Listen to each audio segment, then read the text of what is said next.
what I was going to ask next actually is when was the revival of the NWA? Because I know it's been around in various forms, but Billy Corgan's Mhm. Lightning One era. When did that come on your radar? And when did you first meet Billy? And do you remember your impressions of him in the beginning?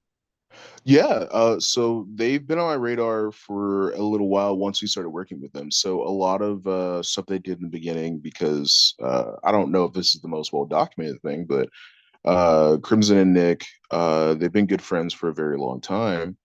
And luckily, Nick was able to try to give NWA a bigger platform and start to do this building up of the Lightning One era of NWA in conjunction with Billy, obviously. um, they took a risk with us, Mhm. with working with us, and obviously it's not that big of a risk because they trust each other, and they also like Nick knows about what we got going on with Tried and True And Pro. you're talking about Nick But Aldis. yes, yes, of Yeah. course.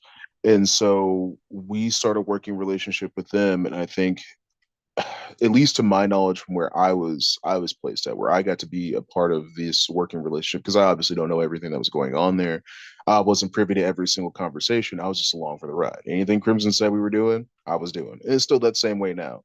That loyalty is still there for Crimson, is always going to be there for him. Um, but we got to get started with them at the 70th anniversary show. So NWA 70, that was where we actually started our working relationship, because a lot of that infrastructure, that ring, a lot of setting up there, a lot of the backstage stuff, a lot of the prep stuff was all done by Tried and True Pro. So it was done by our students at our academy. It was done by our guys that typically work the crew. We were all a part of that. I was a part of that. There may be like certain shots you could probably find on the DVD where I'm out there working security. That was my first part of that. That was actually the first time I met Billy, and it was just the typical like, "Hey, how you doing?" Handshake. I'm blah blah blah. You're blah blah blah type of situation. And my first impression of Billy was, one, it's gonna be very simplistic and silly, but man, this guy is tall. I did not expect him to be this tall. This is surprising. Most everybody I've met in the business so far in pro wrestling, they haven't always been the tallest men around. Mhm. So just to find this man towering over me a little bit, I was just like, okay, this is different for the first time. This is a little bit different. Um, and you know, also it was just that Billy was really down to earth. That was also something that kind of struck me as a surprise. With pro wrestlers, sometimes you don't expect them to be so down to earth, but like once I got into this business, I kind of expect that from a lot of pro wrestlers. But when it came to rock stars and musicians, I haven't met a lot of them. I think I've met like I randomly ran into like Justin Timberlake in like a bathroom at a gas station or something like that, because I'm just the bathroom celebrity Yeah, meter. a lot of bathroom meetings. A lot of bathroom meetings. It's weird. Bathrooms are magical. It's a magical place.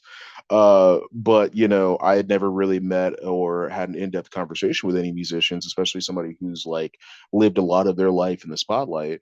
So it was kind of weird to see that Billy was so approachable and that he was easy to talk to. And it was a very small conversation, nothing too great, anything too big. We didn't get in too deep. I mean, he didn't even know my name at that point. But that was where our working relationship started. So I was just excited to be a part of that. I was excited to meet Cody Rhodes at the time. I was excited to meet Jim Cornette. And I was excited to meet Animal. And at the time, Animal was working with Jack Stain and Crimson, which was a big part of the reason why we were a part of everything.